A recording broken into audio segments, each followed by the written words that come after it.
Hello class, today's topic is crushing strength test. आज हम आपको क्रशिंग स्ट्रेंथ टेस्ट के बारे में बताने जाएंगे। क्रशिंग स्ट्रेंथ होती क्या है, सबसे पहले हम ये चीज़ जान लेते हैं। क्रशिंग स्ट्रेंथ जब किसी एग्रीगेट पर कोई लोड ग्रेजुअली लगता है तो उसे जो रेजिस्ट करने की जो पावर होती है किसी एग्रीगेट की, that is called crushing strength.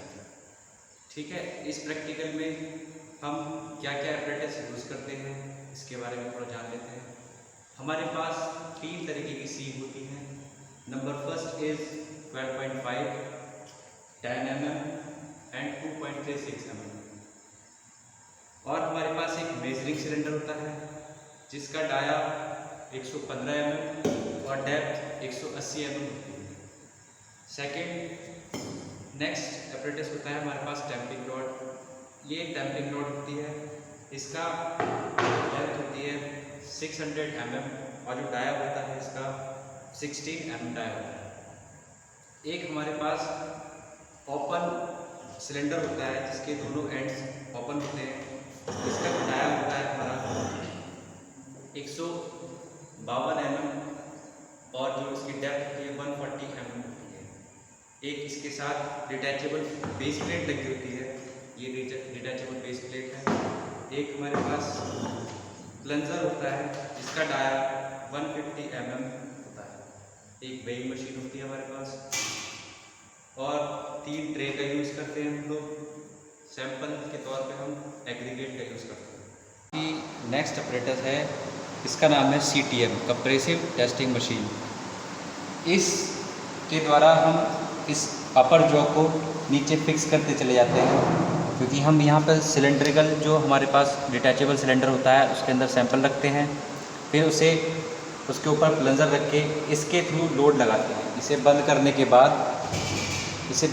के बाद हम ये जो हमारा वॉल्व होता है, वॉल्व को लूज रहता है, इसे बंद कर देते हैं कस के। फिर इसके बाद यहाँ से हम इस लीवर की सहायता से लोड लगाते चले जाते हैं। ऐसे करके लोड लगाते जाएंगे। जब ये लोड लगेगा तब इस डायल गेज की जो सुई है ये कुछ इस तरीके से बढ़ती चली जाएगी। ये जो आपकी रेड वाली सुई है, जब आप लोड लगाते हैं ये दोनों सुई चलती चली जाती हैं और लोड लगने के बाद आप जब उस वॉल्व को खोल देते हैं, जो नीचे वॉल्व दिखाया जा रहा है उस वॉल्व को खोल देते हैं, तो ये रेड वाली जो सुई है ये ऊपर रुक जाती है उस लोड पर जहाँ तक हमने लोड लगाया है, और ये वाली ब्लैक वाली सुई नीचे अपनी जगह 0 पर आ जाती है। कुछ इस तरीके से यहाँ से हमें पता चल जाता है कि इस पर हमने टोटल कितना लोड लगाया है। ये आपका अपर जॉ है, ये लोअर जॉ। इन दोनों के बीच में हम अपना सिलेंड्रिकल जो सिलेंडर होता है विद बेस प्लेट लगाते हैं और उसके ऊपर प्लंजर फिक्स कर देते हैं। ये आपका पूरा इसका प्रोसीजर है। हमने तीनों सीम ले ली हैं। सबसे ऊपर सबसे पहले 12.5 की सीम है, ये बीच में 10 mm की सीम और सबसे नीचे पेन लगा हुआ है। हम एग्रीगेट को इसके अंदर भरते हैं, लगभग 3.5 kg एग्रीगेट यूज लेते हैं। इसे आप सीम शेकर की सहायता से या मैनुअली भी सीम कर सकते हैं।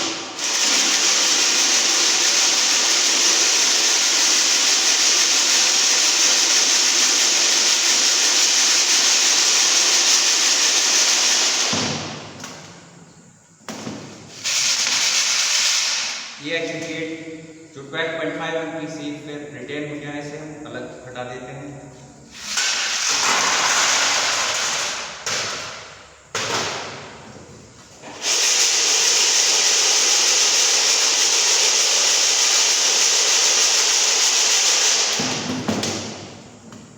जो एग्रीगेट 10 mm की सीम पर रिटेन हो जाता है उसे हम सैंपल के तौर पर यूज़ करेंगे। ये हमारे पास सैंपल के तौर पे लगभग 3.5 kg सैंपल आ गया है।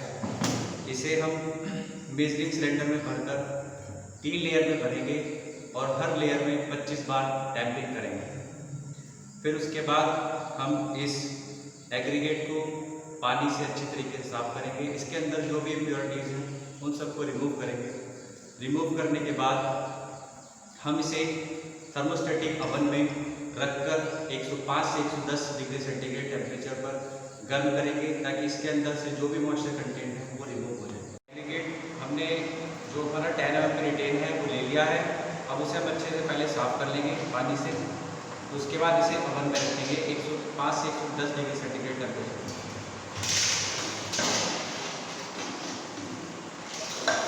इससे इसके अंदर जो भी मिट्टी वगैरह लगी हुई होती है तो सारी रिमूव हो जाए, घास फूस वगैरह सब भी इसके अंदर से निकल आएगी।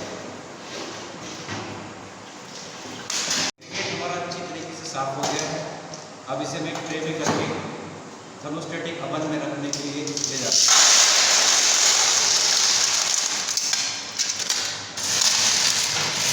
अब आप देख सकते हैं इसके अंदर किसी प्रकार की कोई इम्प्योरिटीज़ नहीं है, कोई घास फूस नहीं है। जो भी एंगुलर या फ्लेकी हमारे पास एग्रीगेट होगा उसे हम ऐसे निकाल देंगे। अब इसे ही एज इट इज़ मैं ओवन में रखूँगा।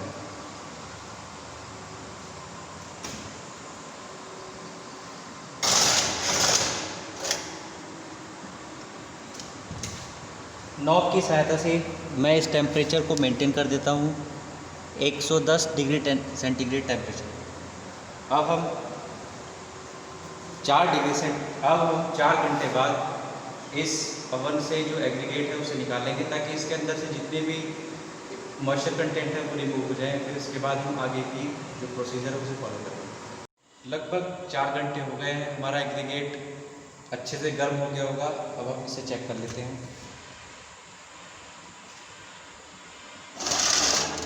एग्रीगेट पूरी तरह सूख गया है और सैंपल बनाने के काम आ गया है। अब इसे हम मेजरिंग सिलेंडर में भरेंगे। एग्रीगेट हमने ओवन से निकाल लिया है। अब इसे हम रूम टेम्परेचर पर थोड़ा ठंडा होने के लिए छोड़ देते हैं। हमारा ठंडा हो चुका है।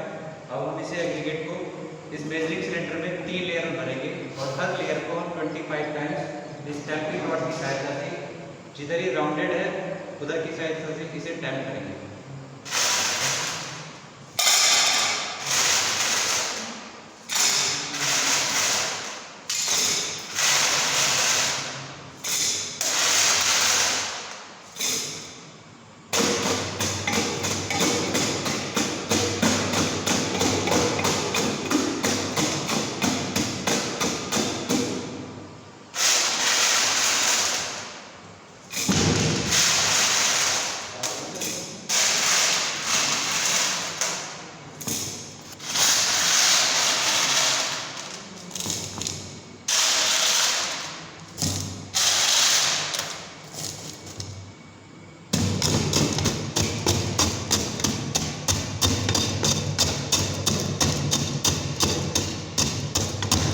इसे हम टैंपिंग इसलिए करते हैं ताकि इसके अंदर जो एयर पाइट्स हैं वो निकल जाए और ये पूरे कॉम्पैक्ट हो जाए इस कप के अंदर।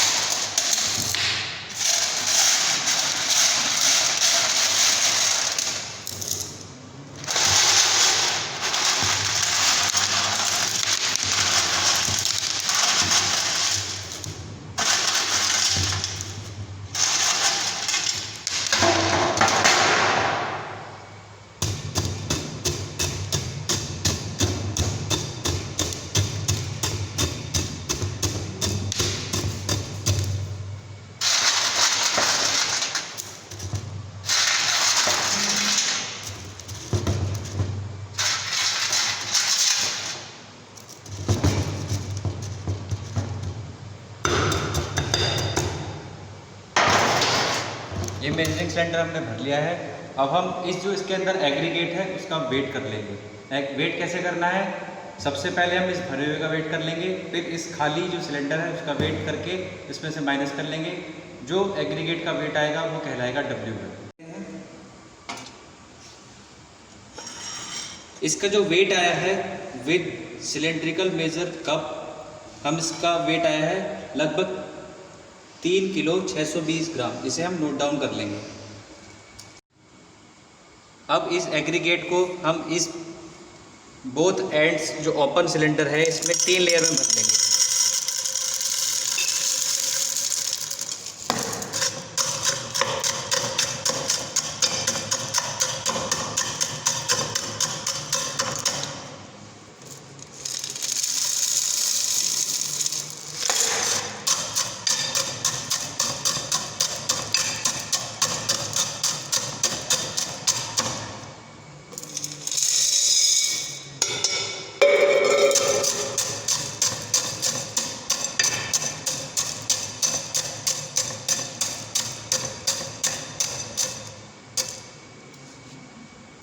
एग्रीगेट इसमें पलटने के बाद हम इस सिलेंडर का वेट कर लेंगे। इसका वेट आया है 734 ग्राम। इसके ऊपर पिस्टन रख देते हैं।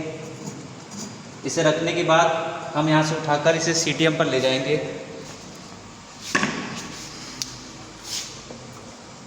सीटीएम को ऊपर करके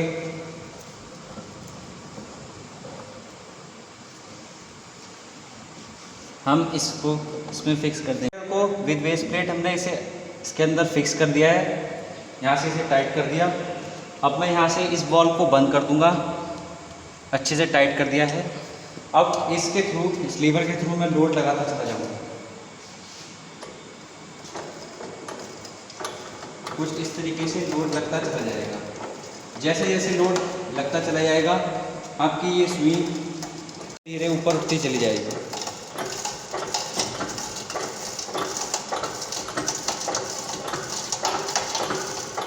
जैसे जैसे इस पर लोड अप्लाई होता रहेगा ये सुई धीरे धीरे ऊपर बढ़ती चली जाएगी। लगभग 392 किलोन्यूटन या 400 किलोन्यूटन का लोड हम इस पर अप्लाई करेंगे। लगभग 392 किलोन्यूटन का लोड लगाएंगे हम।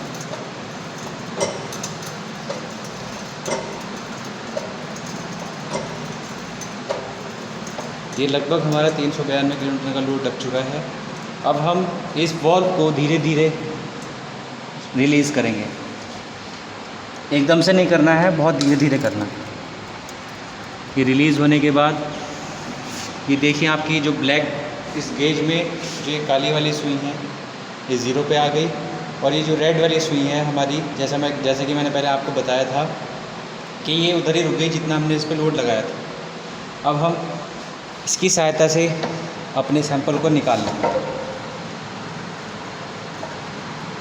नेक्स्ट हमारा जो प्रोसीजर रहेगा, ये स्टेप रहेगा, वो रहेगा हम इस सिलेंडर से एग्रीगेट इसे निकालने के बाद इस एग्रीगेट को 2.36 mm की सीप से पास कराएंगे।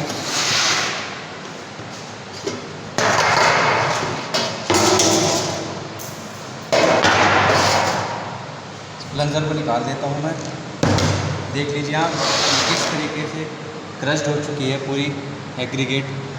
इस क्रस्ट मटेरियल को मैं इसमें निकाल लूँगा ट्रे में। फिर इसे 2.36 mm की सीप से पास कराऊँगा। वो जो 2.36 mm की सीप से पास होकर जो एग्रीगेट निकलेगा उसका नाम होगा W2। ये सिलेंडर से मैंने निकाल दिया है एग्रीगेट। अब इसे 2.36 mm की सीप से पास करा लूँगा मैं।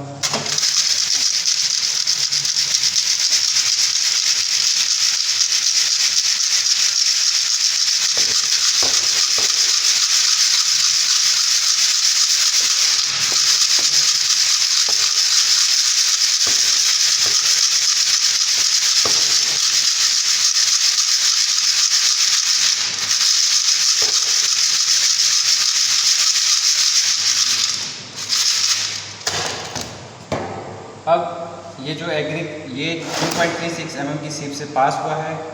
अब मैं इसका वेट कर लेता हूँ।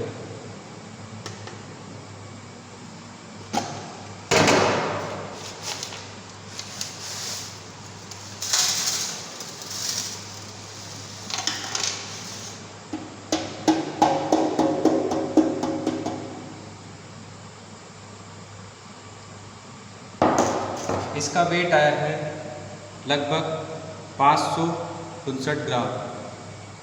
ये होगा आपका W2। नेक्स्ट स्टेप आपका आता है कैलकुलेशन। अब हमने जो प्रैक्टिकल किया है उसकी कैलकुलेशन करेंगे। तो सबसे पहले हम लेते हैं weight of aggregate with measuring cylinder. जो मेजरिंग सिलेंडर हमने लिया था उसके अंदर जो वेट एग्रीगेट का आया था, दोनों का मिलाकर जो वेट आया था वो था, उसे हम मान लेते हैं WA। लगभग आया था 3620 ग्राम। और जो हमने मेजरिंग सिलेंडर था उसका वेट किया था, उसका वेट आया था 734 ग्राम, इसे हमने एज्यूम कर लिया WC, बट हमें चाहिए W1। W1 मतलब जो एग्रीगेट का केवल एग्रीगेट का वेट है वो होता है W1। तो हमने weight of sample pass through IS 12.5 and retained on 10 mm ISA, वो होगा हमारा एग्रीगेट, वो सैंपल होगा, वो होगा W1। तो W1 निकालने के लिए सबसे पहले जो हमारा दोनों का वेट आया था, मेजरिंग सिलेंडर और एग्रीगेट दोनों का प्लस उनका वेट माइनस केवल जो मेजरिंग सिलेंडर है उसका अकेले का वेट, दोनों वेट में इसमें से ये वाला माइनस कर दिया तो हमारा W1 निकल गया। नेक्स्ट आया weight of material pass through 2.36 mm ISA। जब हमने प्रैक्टिकल परफॉर्म कर लिया था उस एग्रीगेट पर, तो उसके बाद जो हमने 2.36 mm की सीप से पास कराया था उस मटेरियल का वेट जो होगा वो होगा W2। तो W2 हमारा जो आया था 559 ग्राम। परसेंटेज क्रशिंग वैल्यू कैसे निकालते हैं, उसके लिए फॉर्मूला होता है W2/W1 × 100। इस फॉर्मूले में हमने वैल्यू पुट कर दी, इसकी जो वैल्यू है 90.37%। सेम यही प्रोसीजर हम 2 सैंपल के लिए और करते हैं, मतलब 3 सैंपल के लिए ये प्रैक्टिकल परफॉर्म किया जाता है, ये एक्सपेरिमेंट किया जाता है।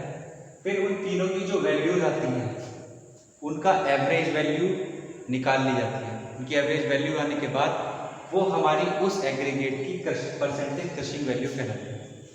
बस यही प्रैक्टिकल हमें इस तरीके से 3 सैंपल पे करना है और जो हमारी वैल्यू आएगी वही हमारा रिजल्ट कहलाएगा। कुछ इस तरीके से पूरा प्रैक्टिकल आपका परफॉर्म किया जाता है। Thank you.